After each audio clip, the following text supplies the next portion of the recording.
Be sure to stay tuned into this week's episode to see highlights and interviews from the annual Pink Out Games with Northwest Basketball. This is the channel that keeps you connected to Bearcat sports. Features, highlights, interviews. Which is also one of the best records in school history. I think it also puts a lot of pressure on us because every team is going to play us really hard. Now back left side, Hudgens, deep three, left side, yes sir! And these runners compete at the highest level in D2 sports. Let's take it from the track to the field.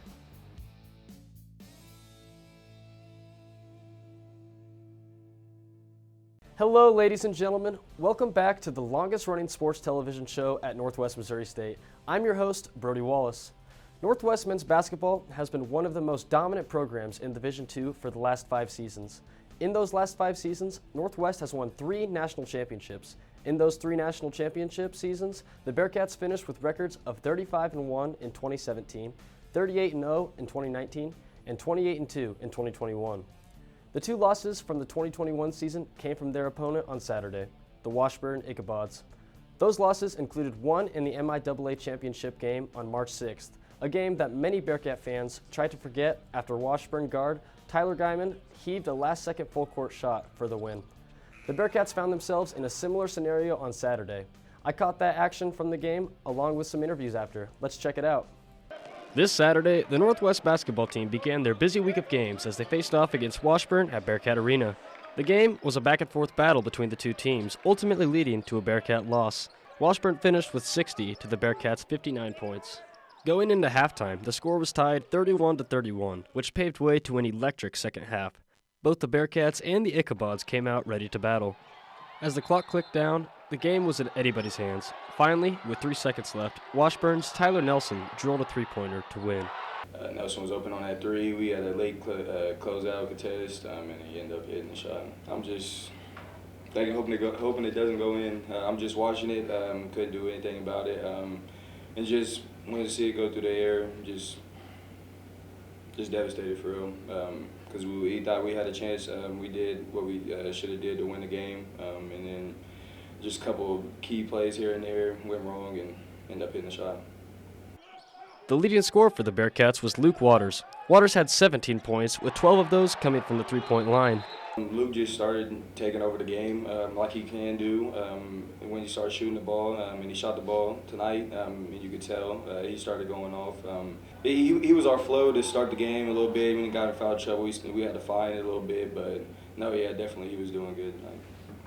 It is no surprise that Trevor Hudgens was right there with Waters. He finished with 16 points. Wes Dreamer and Byron Alexander contributed heavily on the court as well. Dreamer finished with 15 and Alexander had 6. With a busy week of games ahead, we asked what he and the team plan to do to prepare. Just got to go back to the drawing board. Going to be ready for practice. We will be sure to keep you updated as the now 23-4 Bearcats take on their next opponents. After that loss, the Bearcats moved to 2nd in the MIAA standings with a 16-3 record. Central Oklahoma currently leads the MIAA with a 17-3 record. The Bearcat men will have a tough stretch of games to finish the regular season as they will play 3 games in the next 5 days. They play host to Emporia State tonight, then play Nebraska Kearney on the road, then finish off the season at home against Fort Hays State. It'll be interesting to see how the Bearcats are affected by having 4 games in less than a week. I'd expect them to be just fine, as they typically are around the month of March. With that, we're going to take a quick break. When we come back, we will get you caught up with the Northwest women's basketball team. You're watching Bearcat Update on KNWT Channel 8.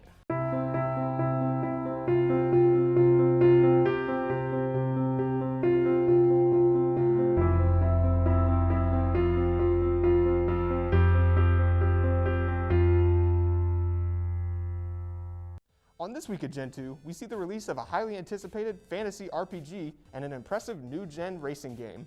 Then some awesome gaming packs. Subscribe and turn on notifications to stay up to date on Gen 2 episodes.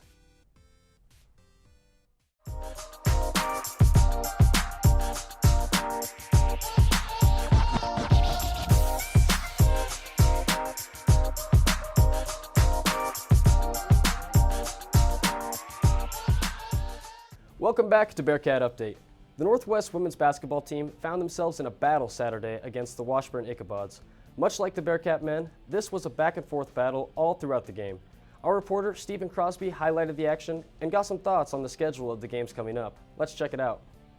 Thank you, Brodie. The Northwest women's basketball team is preparing for a week full of games, starting with Washburn this past Saturday, along with 3 more games, including one tonight, one on Wednesday, and one on Saturday. I was able to talk with senior guard Mallory McConkey and assistant coach Ade Houston. Here are their thoughts on the upcoming week.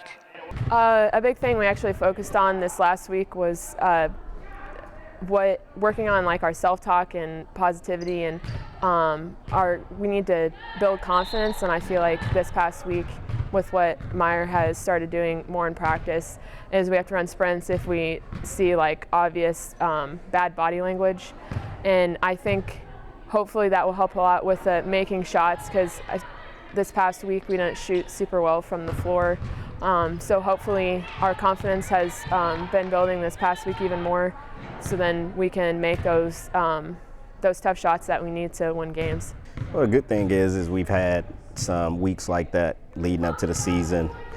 During the course of the year, we had some games that were rescheduled due to COVID protocols and things like that. So it's something we're used to, but we just try to do the best we can to get our kids the proper rest so that they're ready to go. The first game of the week was against the Washburn Ichabod's at home on Saturday. It was a defensive battle in the first quarter, with the score being 7-9 in Northwest's favor at the end of the first. Both teams' offenses started heating up in the second quarter, where Northwest scored 17 points and Washburn put up 19, with the total score being tied at 26 at the end of the half. The second half continued to be a back-and-forth battle, with both teams relying heavily on their defenses. The game went into overtime when freshman guard Peyton Kelderman drained a 3 to put Northwest ahead by 2. It was quickly followed up by a Washburn field goal in the final seconds of regulation to tie it up and force the game into overtime. Northwest would wind up winning the game off of a 3-pointer by Mallory McConkey, who led the team in points, and the final lead was supplemented by free throws from Peyton Kelderman and Molly Hartnett to put the game out of reach. This is Stephen Crosby reporting on women's basketball for Bearcat Update. Back to you guys in the studio. Thanks, Stephen. Like the men, the women have the same schedule of games coming up, as they will try to put themselves in a position to make a run in the postseason. This is the most wins Northwest has had in the past 10 seasons. They have a young core of players with the ability to make plays. The Bearcats are currently 16-9 on the season, and they currently find themselves at the middle of the pack in the MIAA. A lot can change in the next week for the Bearcats. They hope to step up rather than step aside before March. With that, we'll take another quick break. But when we come back, JD Wessel will join us for another edition of Producer's Pick. Kirsten, what are you doing here? What do you think I'm doing here? Making TikToks? And it's not about what I do. It's about what we do here. So we start with storyboarding the content we want to create for our clients. It could be anyone from small businesses, nonprofits, and organizations both on campus and in the Maryville community. We write, we film, we edit, we create, and then we wait. So if you're someone who thinks you need us, we are KNWT Creative Services. There are stories all around us. From the talents of individuals, the goodness of volunteers, and the generosity of nonprofits, Amazing Things has highlighted these stories for 6 seasons. This spring, join us as we continue that tradition, focusing on those who strive to leave a lasting legacy and a positive impact in the lives of those around them. And while you're watching, ask yourself, what is your amazing thing?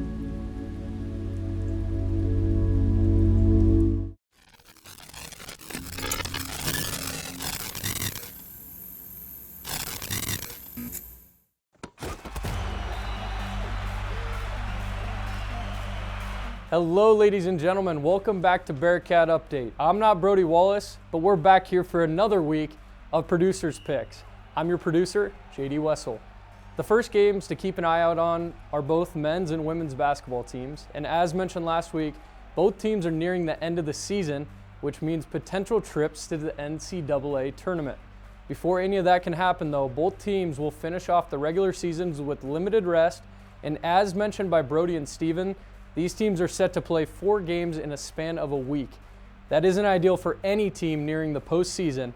And with that said, both teams look to find a groove going into the MIAA tournament. The next team to be looking out for this week is the Northwest men's baseball team. The Bearcats have been competing in the MIAA GLVC crossover tournament in Joplin, Missouri. The Bearcat men have started out the season 4-5. In the crossover tournament, they won their first matchup against Truman State 11-1. Unfortunately, though, they fell short to Springfield, Illinois 9-7 on Sunday. The Bearcats will wrap up the tournament today against Quincy before they begin their MIAA season schedule. The Bearcats will be in action for their first home series of the season this weekend. They'll be taking on Central Missouri Friday through Sunday. In case you aren't able to make it out to these Bearcat games throughout the week, the MIAA will be providing coverage on the MIAA network. Be sure to keep up to date on final scores by heading over to bearcatsports.com, or you can simply follow our Twitter and Instagram at BearcatUpdate_8. That's all I have for you guys this week on Producers Picks. Be sure to have yourself a great day, and as a wise man once told me, it's a great day to be a Bearcat. Back to you, Brodie.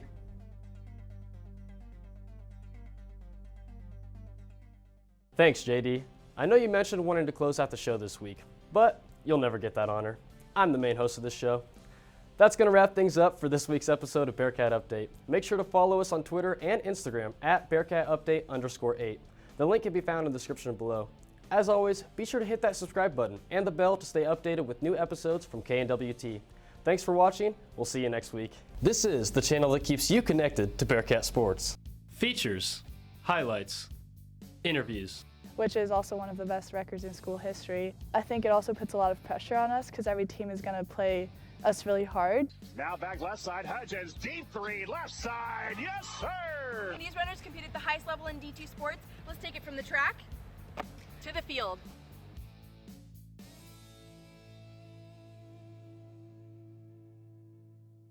Thank you for watching Bearcat Update Week 3. If you missed last week's episode, be sure to click here. And for a full playlist of episodes, click here. We'll see you next week.